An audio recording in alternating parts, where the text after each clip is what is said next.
This is Awkward Occurrence with Awkward Entertainment. So I'm going to be getting into past sightings of Brian Laundrie. Some as recent as 2 days ago, a day before his body was found. So let's give it a second for people to come in, then I'm going to get this video started. I'm going to also talk about an article that came out a few weeks ago, probably 10 days ago, about the white van and could it hold any evidence to Gabby Petito's homicide.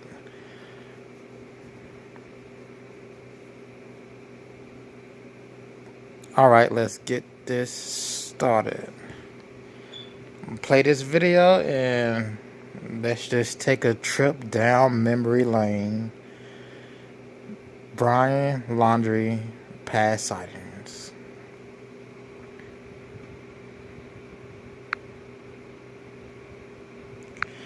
Now, number one, I theorized a while back he would be in California because Miss Petito was following some woman who was from California, I believe, and that woman went hiking in California at Redwood Jedediah National Park.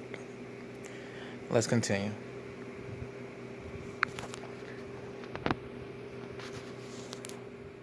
Mortuary in Wyoming, and her father tweeted this picture of Grand Teton National Park with the caption, "I now know why you came here. Gabby Petito has a beautiful view from now on," and some say suggest that Petito's ashes were scattered there. Petito was killed during a cross-country journey with her fiancé, Brian Laundrie, and there is a new development tonight in the search for Laundrie. A homeowner in Florida believes that his surveillance cameras captured Laundrie on his property. The footage shows a man riding his bike and then stopping for a moment. Now, this is near a home in Dunellen on October 9th. That's near Ocala, about 3 hours.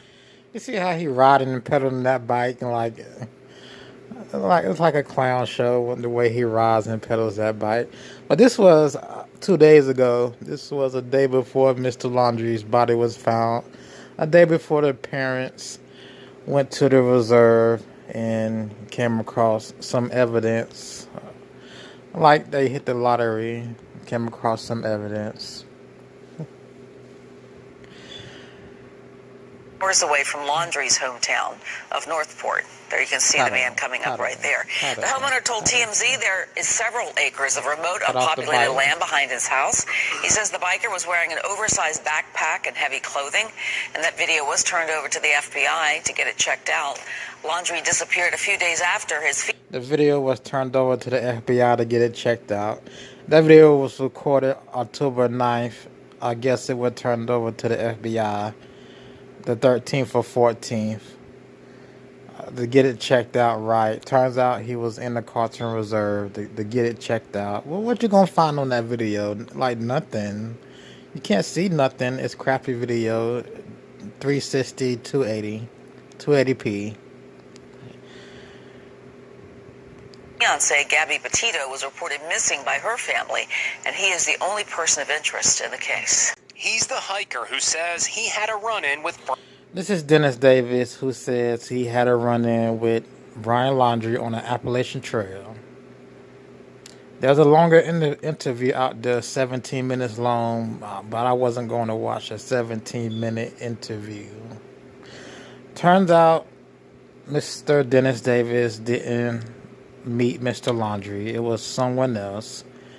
Even after that tip became public, a news media source was saying Mr. Davis probably mistaken someone else for Laundrie. Even before that, it was rumored Mr. Davis didn't meet Mr. Laundrie or somebody else. Let's get into this video. Dennis Davis. He did 2 interviews I know of. So, let's continue. Brian Laundrie. How certain are you, Dennis, that this person you encountered was Brian Laundrie? I feel 100% certain.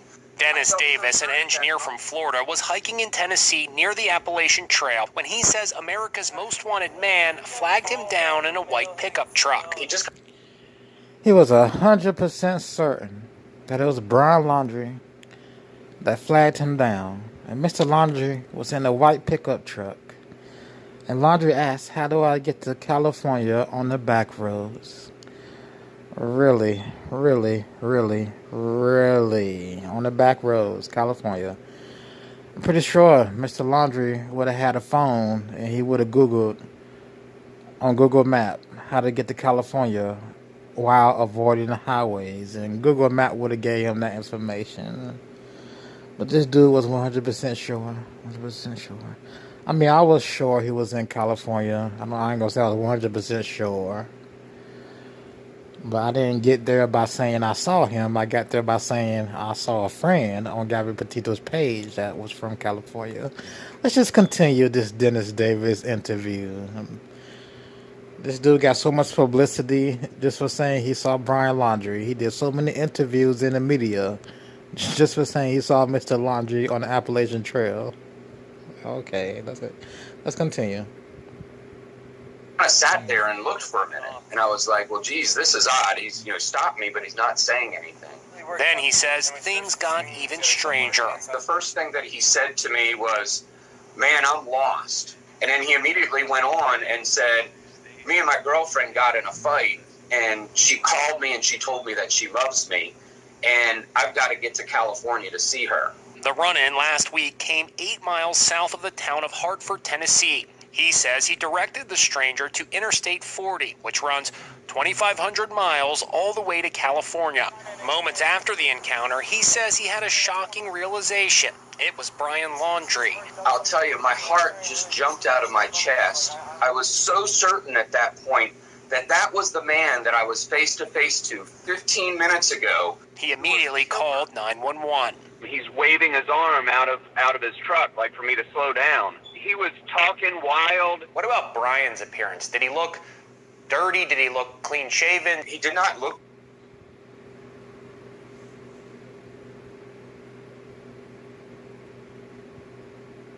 What's the jury duty? 100% sure people are on the jury duty, Kimberly Jane. But there's no jury in this case. I mean, they're both dead in this story, both Petito and Laundrie. But these so-called sightings and these TV cases, they just make it more, I'm not going to say exciting, they make it more interesting to watch the news. It's part of a distraction technique. People think they seen Mr. Brian Laundrie. You call him up, bring him on your show. It gets eyes on the show. It gets people distracted. It keeps interest in the case that's already on the national stage. So they're not going to tell you the exact, from the beginning of the story to the end. In the middle of the story, they're not going to tell you exactly what happened in these new cases. So you got to follow along with their script, with their story, and such and so, such and so, such and so. You pretty much get what I'm saying. Let's get back to this video. Dennis Davis. Like he had been out in the woods for, multiple days or weeks. What do you say to the people who are critical and saying, hey, it was the middle of the night. There's no way this guy knows this was Brian Laundrie. I'm an engineer, a professional engineer. I a lot of attention to detail. I believe it was him. I asked retired U.S. Marshal Lenny DePaul about the hiker's story. He was on the Appalachian Trail in Tennessee. He explains his story. He sounds legit. The history behind his story is consistent every time he tells it. So He sounds legit. If you don't know any better, he sounds legit. But let's continue. At the same time, he's saying, I saw Brian Laundrie Appalachian Trail. But at the same time, police were still searching the Carlton Reserve. And they were still bringing us breaking news from the Carlton Reserve. And police kind of gave us predicted programming when they brought in cadaver dogs a week ago into the reserve, looking and searching. And let's continue. he's certainly worth an interview. Like, I should have stuck to he was in the reserve. I kept thinking he was in California. But no, he's at the reserve. The mainstream media kept pointing us towards the reserve, even though they pointed us towards Appalachian Trail. Mr. Dog the Bounty Hunter said DeSoto Park. John Walsh said Mexico. Let's continue.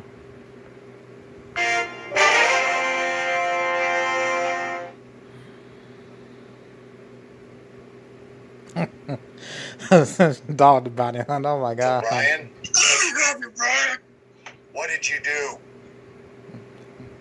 You're living it every night, aren't you, boy? Turn yourself in, Brian. Once in your life, be a man. I'm going to let this video play and talk. So, Dog the Bounty Hunter, in his search for Brian Laundrie, he found some poop. And he sent the poop to the FBI or to the police. Like, how ridiculous was his side of the story? His side of this story? His part in this story, how ridiculous was that? I found some poop. I found a can. I sprained my ankle. He knocked on the parents' door once. Parents called the police on him. Brian Laundrie parents. He knocked on Cassie Laundrie's door. I don't think she came out to speak to him. That's about it.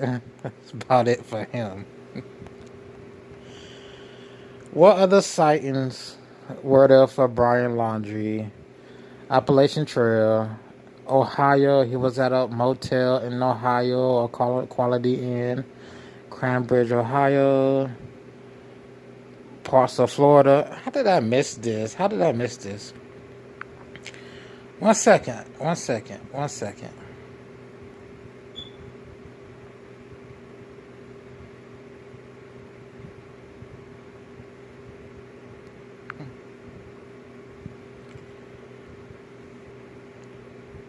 So this was also a couple of days ago. Neighbors say they saw Mr. Laundrie on the 17th.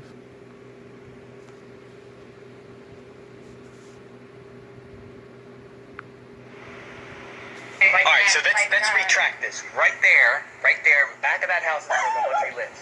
So you're saying last 2 Fridays ago, when during the protest, the day they reported missing, witnesses are saying Brian, ran out of there.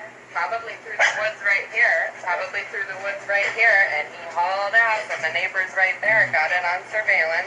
So said they thought it was. So yeah, and so you're saying the police actually. Let me say again. The neighbors claim they saw Mr. Laundrie on the 17th of September run out of his parents' house in their backyard across the neighbor's house. Let's just continue. Turns out he actually did take the Mustang to the Carlton Reserve. If you read the articles, he only made it 45 minutes into the Carlton Reserve. They found his body 45 minutes away from the entrance of the Carlton Reserve. Away from where he parked the car at, it would be a little over 45 minutes. But it's been weeks, and he was only a couple miles away from the car. I'm like, all right, whatever. Let's play the video.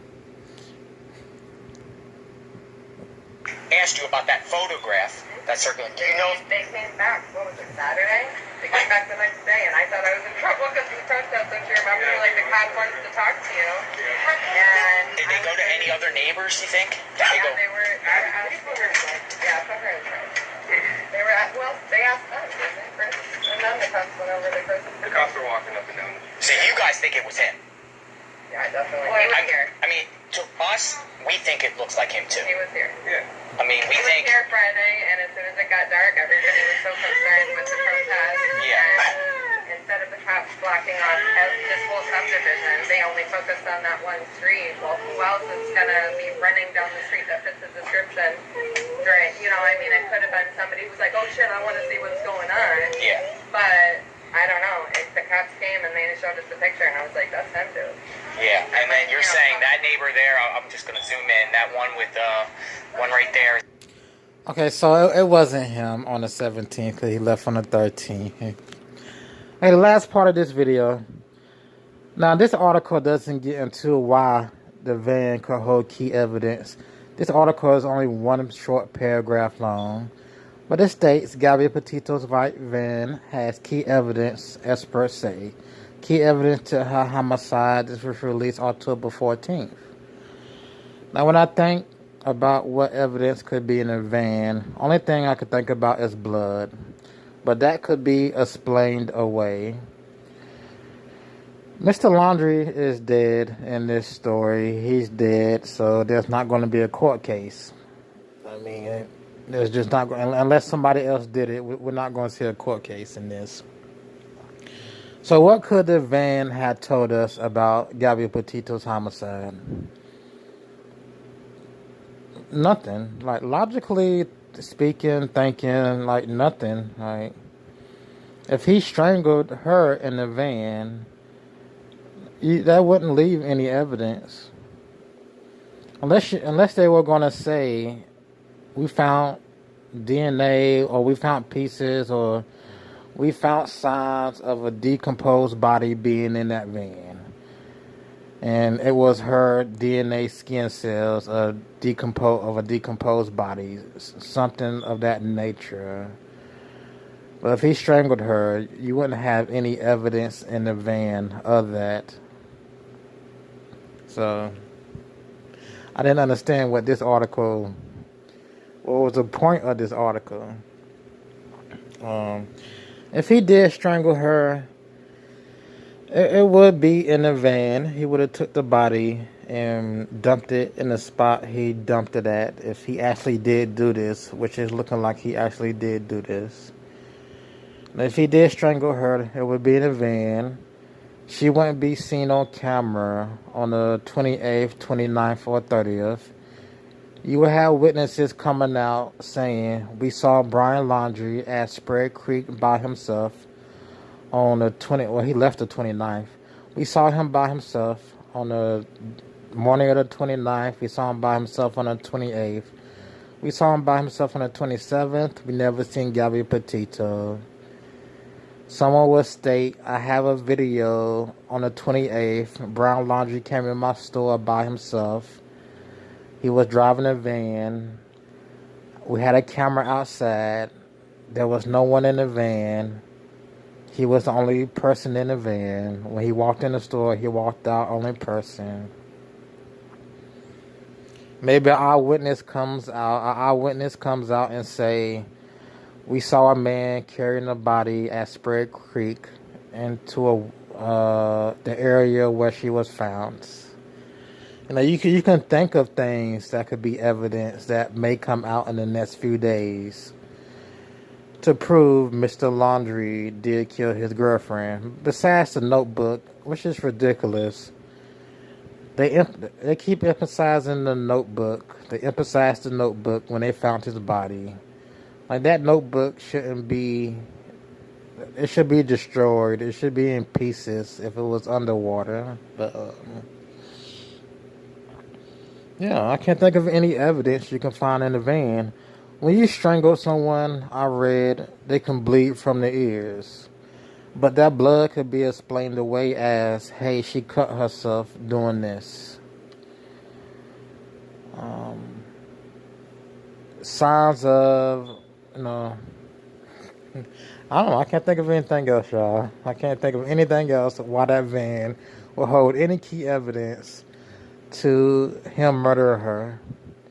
Besides him killing her in the van and nobody ever seen her get out the van. That's it. All right, anything else I want to add to this? Anything else? Anybody else want to add to this? Anything else anybody else want to add to this before I end this out? Anything else I want to go over before I end this out? Like, we know Brian Laundrie probably he took drugs. He took anxiety meds. I'm looking over photos right now. If there's anything else I want to go over. No, it couldn't have been suicide. I don't think he jumped in a swamp. To kill himself by alligators.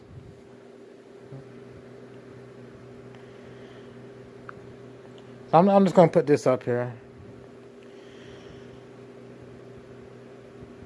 So Mr. Laundrie could have been dead for 3 weeks, over 3 weeks out there. His body was only 45 minutes away from the entrance. So he didn't make it very far. I don't know why you would travel through a swamp in I don't understand this case. Why would you travel through a swamp? You know it has gators. Like he died the first day he went missing, September 13th. You can speculate that he died the first day based on what the articles say about how far his body was found away from the entrance. Like, dude.